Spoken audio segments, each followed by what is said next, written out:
In today's video, we're going to talk about eBay and something that may end up being my biggest business regret. Let's dive in. I've been selling on eBay myself for 21 years, and Alpal has been helping me for pretty much the last year. He's taken over eBay, and we're going to talk about what sold over the weekend, what he's shipping, one particular auction that's leading me to what might be my biggest regret, and we're also going to talk about what we're listing coming up, and then whether or not you should build, buy, or partner as you're expanding your business. So Alpal's working on shipping some of the stuff that sold over the weekend, a phenomenal weekend as far as average sales price go, and really cool items that sold, good bolos.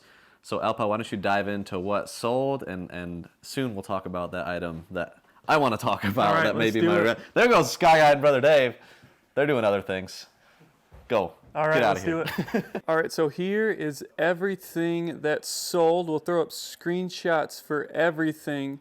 Plus, I already shipped out a bunch, but I'll show you guys what I shipped out with there as well. And there are definitely some notable items and one key term that I've picked up since I started working at CATRP. So that key term that I've started to develop since doing eBay is when in doubt, moon it out. And what that means is, if you don't know what to price something at, price it high. If it's rare, price it high. Why?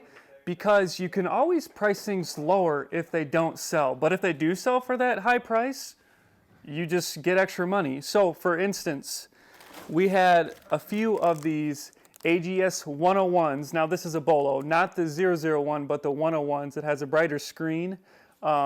We priced these all super high. I think this went for $140 full price. The key thing to know is it is not in great condition. Like, it has very worn corners, a ton of scratches, but it sold for $140. We sold a pink one earlier for $150. And then some of these Armored Core games, we sold two of these. One went for $130. This one went for $180, both at full price. And I priced these higher than current solds, and they sold within a few days, both at full price. And I'll show you even a few other listings that worked with the philosophy, when in doubt, moon it out. All right, so here is that other Armored Core game. These are definite bolos, but yeah, we sold this one at full price at $130. Again, I priced that above market, and it sold really quickly. Next one is this Chrono Trigger. Now I priced this one at $160, was quite a bit above comps, and we ended up taking an offer for $135, which is still above current sold. So another moon it out, you still get the price you want. And this one was huge. This Kid Icarus, that is actually kind of a blurry picture, so that's a bad picture on my part. But the manual is missing the cover on here, and still, but everything else is in great shape. And this 280 is way above any comp that I found except one. And as you can see, the box is in pretty darn good condition. This sold within a few days for full price. Two more items, these both sold to the same person. This Double Dragon for Atari went for $80. And this Little Red Riding Hood Zombie Barbecue, what a game title. This one I think we took an offer for $255, and this Double Dragon went for $80. Again, both those I priced above comps, and was able to get close to that price. All right, so now I'm going to show you guys a couple things I just listed over the weekend that follow this principle quite to an extreme, and it's these NES games. These four in particular, this Double Dragon, Back to the Future 2 and 3, Friday the 13th, and Double Dragon 2. These are probably the mintiest copies you'll ever find. They are just in pristine condition. So I priced these far above any sold comps, because when it comes to good condition, rare items, people are going to pay up for them. Now, we might not get those prices, but at the end of the day, if you price it high, you're not going to lose it if it doesn't sell. Just lower the price to closer to what comps are, and it's going to sell because of the condition that it's in. So that's why I always follow the saying, when in doubt, moon it out. Price it to the moon, price it high, and see if it sells. All right, one disclaimer for that principle is stuff that has a lot of listings that's very popular, like some of these PS1 games or Sega Genesis or NES games that have a lot of listings that are very popular that sell quickly. It might not be the best idea to price it to the moon because there's so much competition and everything is in similar condition. So you probably want to price it around the same price. Be a little higher if you are just a game seller. But yeah, definitely for stuff like that, price it closer to what comps are. Here's one last great example of when in doubt, moon it out. It's these Matchbox cars. I've been listing a ton of these, and condition is very important. It changes the price significantly. A Matchbox car could go from $10 to $110 depending on condition. Like this box is in pristine condition. This is worth a lot more than something that is all burnt up like this one. So generally, I don't know that much about Matchbox cars. I have done a lot of research with comps, but if it's in super nice condition like this, I'm going to use when in doubt, moon it out, and if it doesn't sell, we'll sell similar and reprice it lower and see if it happens. And then there's this box that I just finished packing up to ship out, and Chase is going to share why this might be involved with one of his biggest business regrets. So that box Alpel is referring to is a box of around 20 vintage fishing lures from Hobby Shop Ron. Now this was a box that you just found somewhere random. It wasn't with the other fishing stuff. It also had some vintage flies in it. We didn't know anything about it, didn't put any work into the listing really, but Alpel did a 10-day auction and it went for $552 on bid. He started at $100 just because we'd be happy to get $100 for it. That's crazy.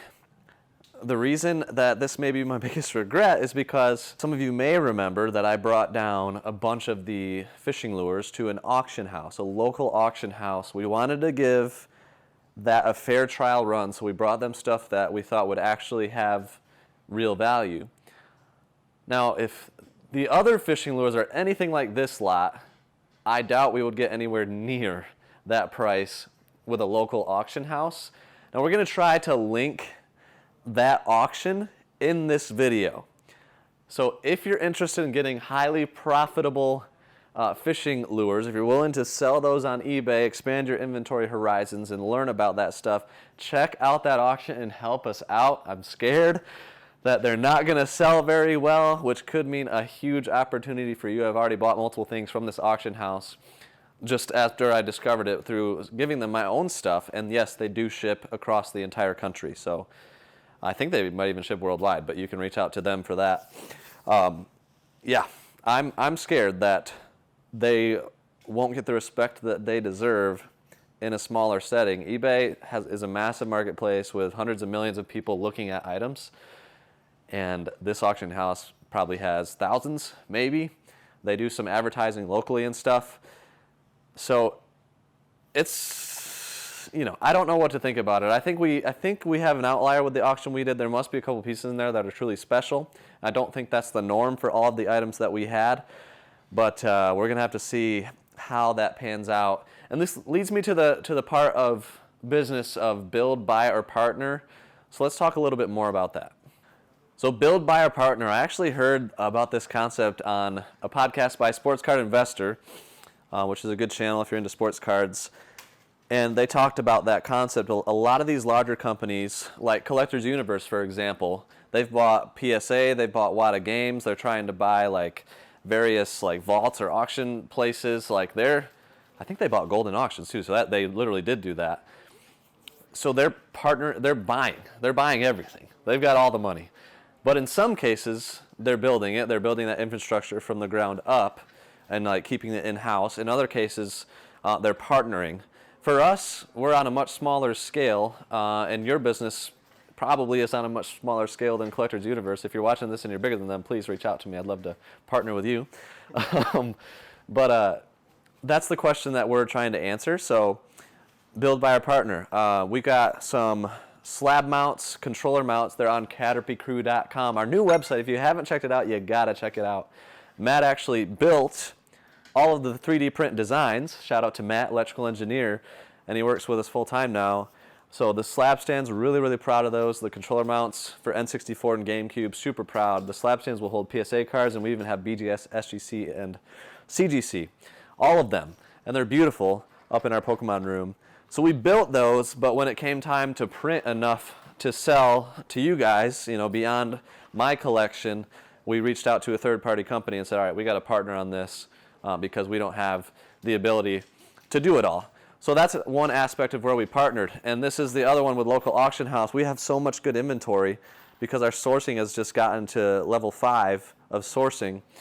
And we can't sell it all, right? Let's do a quick little tour around here.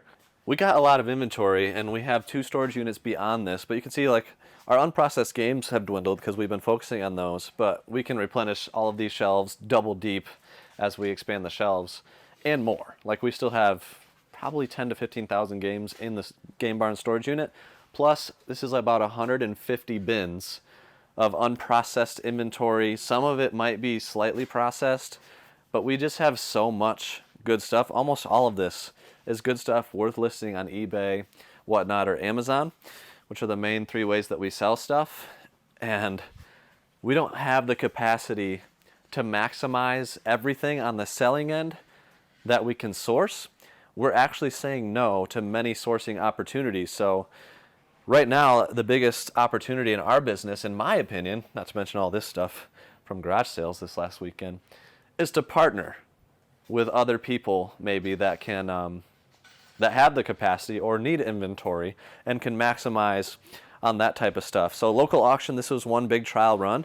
I think what I'm going to conclude is that I should still send them stuff that I can't necessarily sell or I don't want to sell, like lower end, maybe stuff that has high perceived value but not super high actual value on eBay, stuff like that, that'll still do decent. Like our BB guns. We just sold all of those in that auction. I think we averaged 30 to 40 bucks. We had 100 of them. We get half of that. So my first check is going to be about $2,000 from them. We still have all the fishing lures to sell.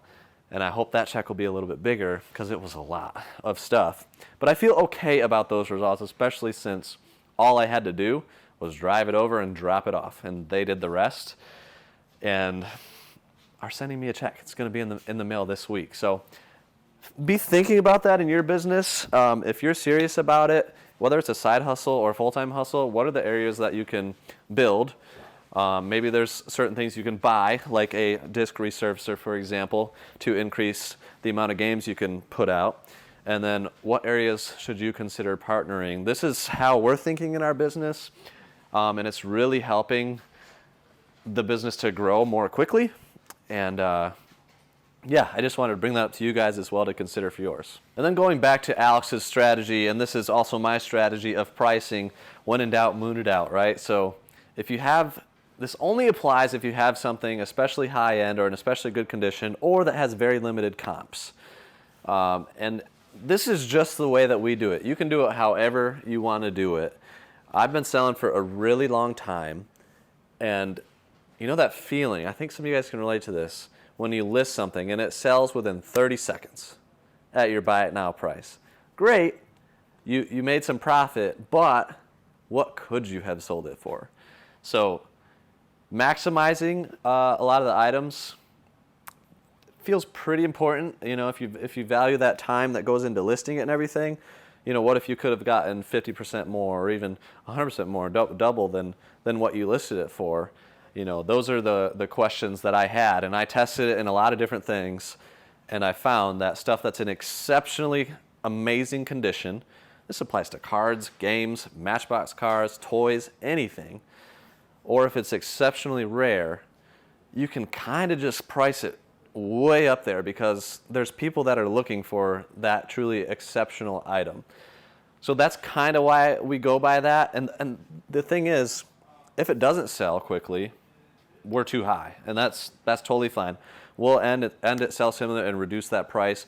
We always have offers on, so if somebody offers half of what we're asking, and that's by far the highest offer we've got, we might take it. Like, why not? We were wrong on our price. That's okay.